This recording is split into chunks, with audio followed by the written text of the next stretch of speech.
Hi, I'm Jesse Alexander and welcome to the Great War. The parts of East Africa inhabited by Somali peoples had been colonized by the European powers relatively late in the 19th century.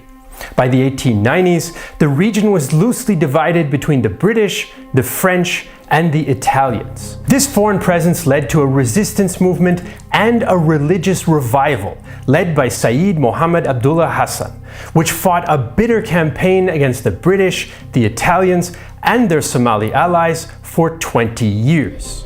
In this episode, we'll take a look at events in Somalia up until the death of Hassan and the end of his movement exactly 100 years ago in January 1921.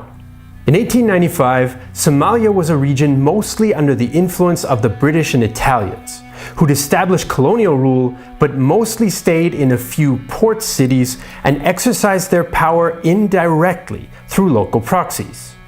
They had little presence or influence in the interior of the region. The Italians had treaties with the local sultanates of Ogbia and Majertene, but their rulers regularly went their own way. Somali society was even further fragmented because it was based around independent pastoral tribes who often fought each other and raided into Ethiopian territory as well. This fragile situation was soon to be shaken even further by the return of Somalia to a man by the name of Mohammed Abdullah Hassan, who was called the Mad Mullah by the British or the Sayyid by many Somalis, also known as the Master. Hassan had studied Islam in the British Protectorate of Aden under the influential cleric Muhammad Saleh, who preached a very strict brand of Islam associated with the Wahhabist revival in Arabia. Hassan was also unhappy with the presence of Europeans in his homeland, and legend has it that as he disembarked in Somalia, he argued with a British customs official and was angered at seeing Somali children in the care of French missionaries. Now, historians debate as to whether his religion or his anti-colonialist nationalism was more important, or whether they can even be separated. But what's clear is that both of these motivations underpinned a movement that would change the history of the Horn of Africa. Hassan opened a school in 1895 in Berbera, but soon moved to the interior, where he began to attract followers because of his charismatic preaching against materialism, heresy, and non-Muslim foreigners. By 1899, he had about 3,000 followers, who became known as dervishes. Soon after, he declared jihad against those Somalis he viewed as heretics, and also against the European powers. In the years that followed, his forces waged a determined guerrilla campaign against other Somali tribes, the Italians, the Ethiopians, and the British.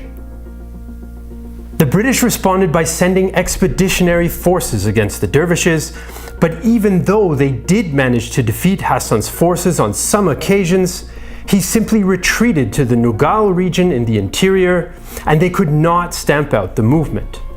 There were some major engagements in this conflict, with British newspapers reporting up to 1,200 dervish dead in a single battle in 1904.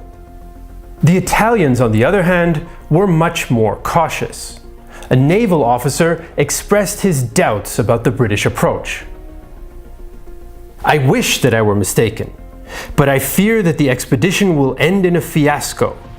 The Mad Mullah will become a myth for the British, who will never come across him, and a serious worry for the Italian administration and our sphere of influence." He would eventually be proven right, but for the moment, diplomacy was able to put a stop to the fighting. In 1905, the Italians signed a treaty with the Mullah, to which the British also agreed. The treaty created a territory of Nugal under Hassan's control. This new protectorate was also a convenient buffer state between the sultanates of Ogbia and Majertene, which were both Italian clients, but were also in conflict with each other. So by 1905, the Islamic anti-colonial dervish movement under Mullah Hassan had taken root in the Nugal region.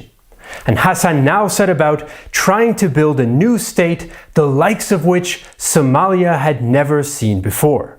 Hassan's dervish state had a structure and an ideology that were unique in Somali practice up until that time. The mullah was the unquestioned head of the state, but he did have a council of trusted ministers as well. Next in the hierarchy came his bodyguards, followed by the units of the regular army. The mass of his followers, sometimes consisting of whole tribes, changed as his fortunes waxed and waned. Somali historian Sheikh Abdi has characterized the dervish state like this. The mullah's organization had all the trappings of a theocratic or even martial state. Hassan's brand of Islamic teachings was one part of the ideological glue that held the dervish state together, but it was something new in Somali society. Traditionally, most Somalis had practiced a much less stricter form of Islam and had a relatively egalitarian culture, for men at least, which allowed most to speak their minds openly, and they had no particular unifying ideology. In the mullah's state, however, his word was law, and all the followers had to swear loyalty to both him and his teacher Saleh. Justice was harsh, including extensive use of the death penalty. British colonial administrator Douglas Jardine recorded his view of the mullah's state. The mullah was, of course, well aware that there is not in British Somaliland a native ruler who has any control over his tribe so effective that it would impel the tribesmen to do anything they disliked from loyalty to their duly constituted leader. This is why he cut offending throats and slew innocent women and children. Hassan didn't just try to coerce his followers though, he also tried to persuade them. He appealed to anti-foreign sentiment and religion across tribal lines, which was quite a rare thing in Somali history. Although it is true that the Darod, Dulbuhanta and Barkeri tribes were overrepresented in the dervish movement. Hassan made this pan-tribalism explicit. I also inform you that I am a pilgrim and a holy fighter, and have no wish to gain power and greatness in this world. Neither am I of the tribes Dulbuhanta, the Warsangli, the Mijatain, nor the Ogadi. And I am not of the hypocrites. I am a dervish, hoping for God's mercy and consent and forgiveness and guidance. And I desire that all the country and the Muslims may be victorious by God's grace. Another reason for Hassan's popularity was that for a time he was able to provide some structure and some degree of security in the face of the anarchy that was plaguing much of the region. About 1/3 of the Somali population in the interior died during the chaos, and some judged they'd be better off inside the mullah's camp than in the maelstrom of tribal and colonial fighting around it. During the less unstable years of his reign, the dervish state was able to capture large flocks of livestock from other Somali tribes and also make some improvements to local infrastructure. After Hassan's eventual defeat, British Major H. Rain recalled the impressions of one of his men upon entering a dervish settlement. He was impressed by the strength of the place, the excellent buildings, and the general sanitary arrangements. A dam had been built across the stream, and an excellent garden had been laid.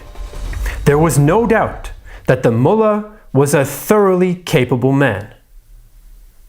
So in just a few years, the dervish state became a force to be reckoned with, even though it was in a constant state of flux due to violence and instability. But the peace of 1905 would not last for long. Starting in 1908, the situation began to deteriorate. There was extensive intertribal raiding, and there were tensions even within the mullah's own camp. He fell out with his former friend and advisor, who then traveled to Aden and denounced him to his former teacher Saleh, who then wrote a letter to Hassan condemning him.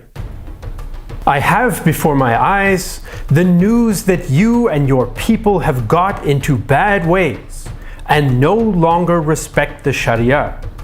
Of this I have proof, for you and your people raid and rob and enjoy the women and wives of those men whom you kill and whose goods you take for your own. I do not approve of this, for it is against the law and the word of our holy Prophet Muhammad. This conflict actually caused some of the dervishes to revolt, but Hassan prevailed. And even at this stage, he still had about 5,000 infantry and 3,000 cavalry under his command. His forces broke the agreement with the Italians and attacked the Sultanate of Mijratain. But this time, they were driven out of the Nugal and into British Somaliland to the north, where he then clashed with British forces and their Somali allies, which forced them to retreat to the coastal towns. In 1913, Hassan made his base at Taleh, where there was a major fort. So the dervish movement was now more of a British problem than an Italian one, even though it was still central to the politics of the entire region, as Italian Foreign Minister Francesco Guicciardini pointed out in 1910. Until the phenomenon of the mullah is eliminated or modified, it does not seem right to me to hope that the region will overcome the present phase of insecurity and of anarchy and enter into the phase of political and economic settlement. To remove this tumor from the breast of Somalia, we must employ a consistent, bland remedy, weakening the mullah by making the coastal and land blockade about him ever tighter, and by increasing the powers of resistance of the sultanates and of the peoples that surround him. So by 1913, Hassan's dervish movement was now based in British Somaliland after further fighting. In 1914, the outbreak of the Great War would once again reshuffle the cards in the Horn of Africa. Now, Somalia was not directly involved in the Great War, but it was nonetheless affected. The Germans and Ottomans encouraged Muslims in Allied colonies to rise up. And in 1917, the Ottoman Sultan Mehmed V even made Hassan Emir of Somalia, on paper at least, and even the paper letter informing him of his promotion was intercepted by the Italians. Hassan did request Ottoman troops, but none were sent, although the Central Powers did try to bring Ethiopia under their influence, and Hassan was positively disposed to an alliance with the new Muslim Emperor of Ethiopia, Liji Iyasu, in 1916. But since Iyasu was deposed a few months later, any plans for cooperation with Ethiopia simply fell through. One German did end up in Somalia by accident during the war, but he was a mechanic who was taken to the mullah's court and forced to repair old rifles on pain of flogging. So with no support from the Central Powers and no Ethiopian alliance, the mullah was not able to take advantage of the British and Italian commitments in Europe during the World War. Although his situation was becoming more and more unfavorable, Hassan remained defiant.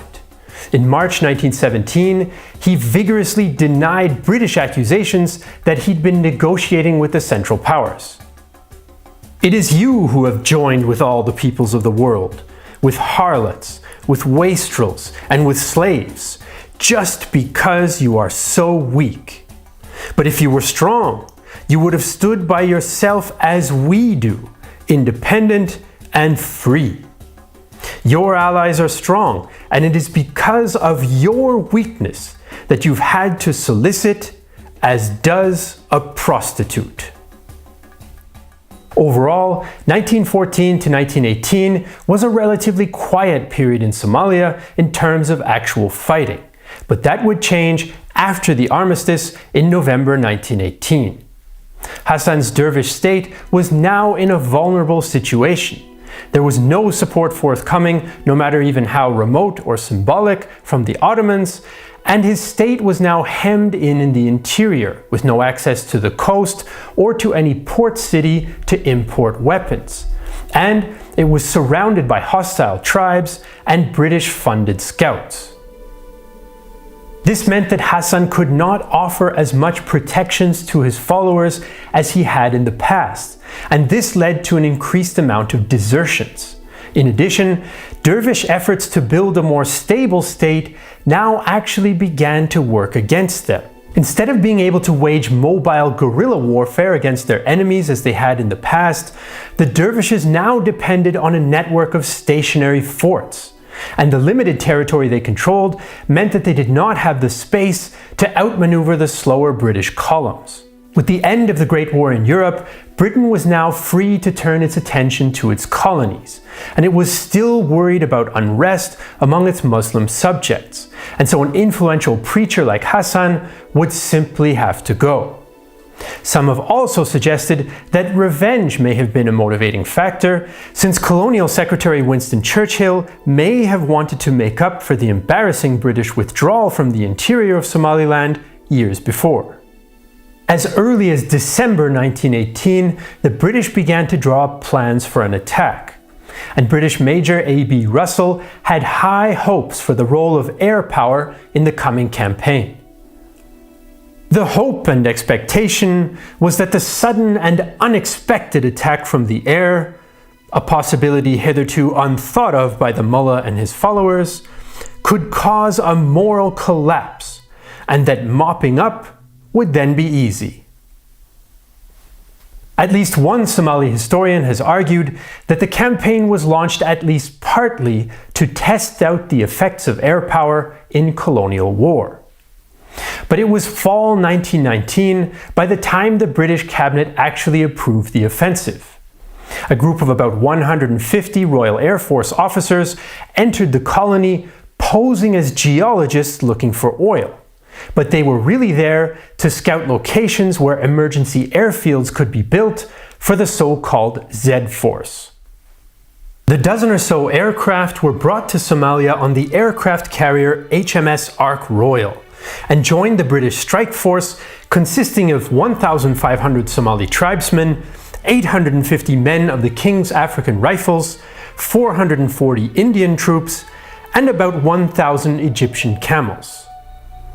The British launched their offensive on January 21, 1920.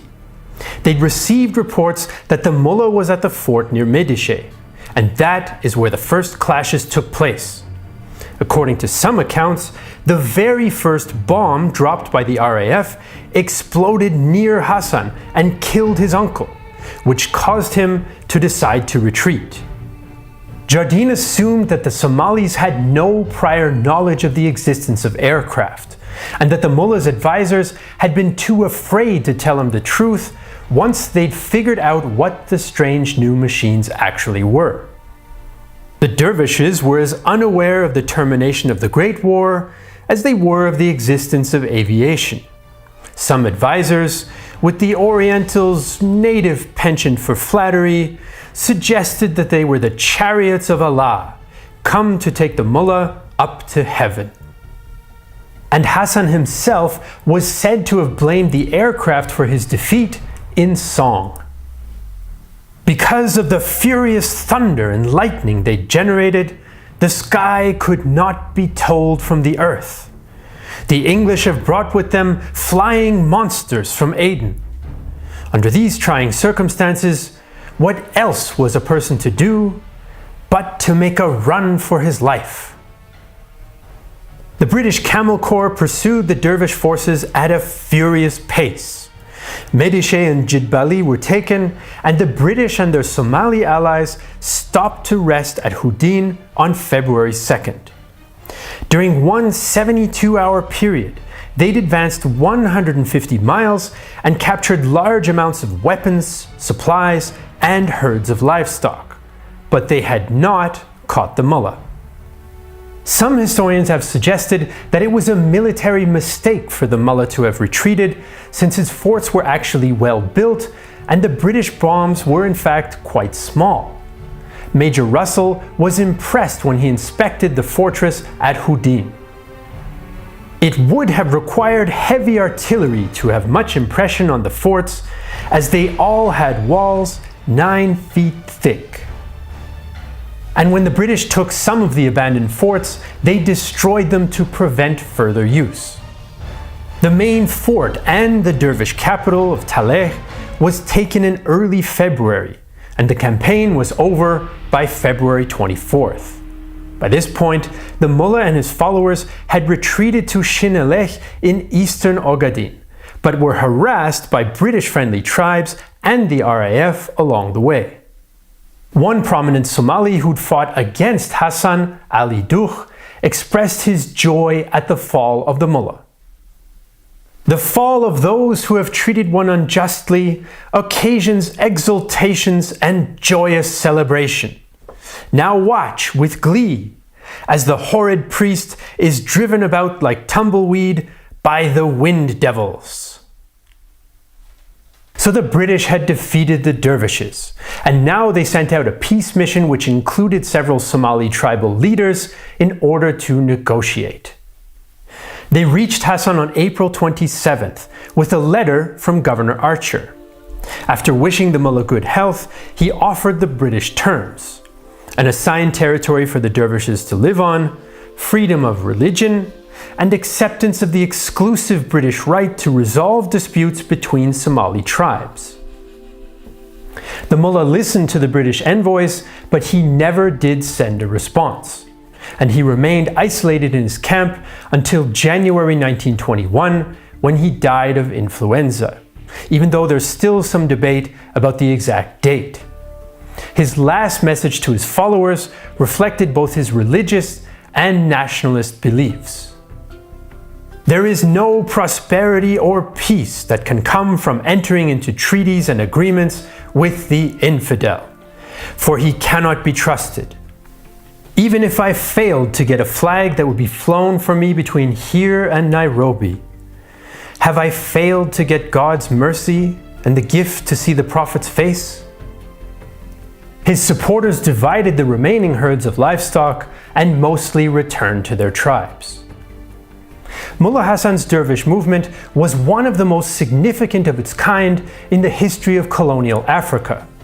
Part Islamic revival, part Somali nationalism, it was central to the politics of the Horn of Africa for 20 years. Although his movement ended with his death, Mullah Hassan has gone down as a major figure in Somali history. The Mad Mullah to the British, an African Napoleon to the Italians, and to many others, a great poet, an anti-colonial resistance leader, and the father of Somali nationalism. The end of the dervish movement did not bring an end to the instability in Somalia. Tribes loyal to the Obiya and Mijatain sultanates lodged competing claims immediately after Hassan's death, and the British and Italian colonial interests remained. Peace in the Horn of Africa was a long way off. Now, the conflict between the British and the Somali dervish movement is not one that you'll often see covered on other history YouTube channels. Now, frankly, in the grand scheme of YouTube's reach, history is a bit of a niche topic, and they haven't made it any easier on creators like us to bring you a detailed and hopefully objective view of historic events. That's why we crowdfunded and released our Battle of Berlin documentary, 16 Days in Berlin, specifically outside of YouTube, where 250 of our videos were retroactively demonetized because they changed their rules years after these videos were made. And given this kind of climate, we've taken further steps to be safe in the future. We teamed up with some other creator friends to have a platform where we don't have to worry about YouTube's capricious actions. This platform is called Nebula. On Nebula, you can watch top educational creators like us ad-free and support them at the same time. For example, this video you're watching now doesn't have this very ad on Nebula. And we can publish content there which we can't put on YouTube. Like our documentary series 16 Days in Berlin, as usual, you can find all the sources we used for this video in the video description. And if you want to support our channel, you can do so on Patreon, and you'll find a link for that in the video description as well. I'm Jesse Alexander, and this is The Great War 1921, a production of Real-Time History and the only YouTube history channel that wants you to know that in Somalia 100 years ago, one rifle cost 300 camels.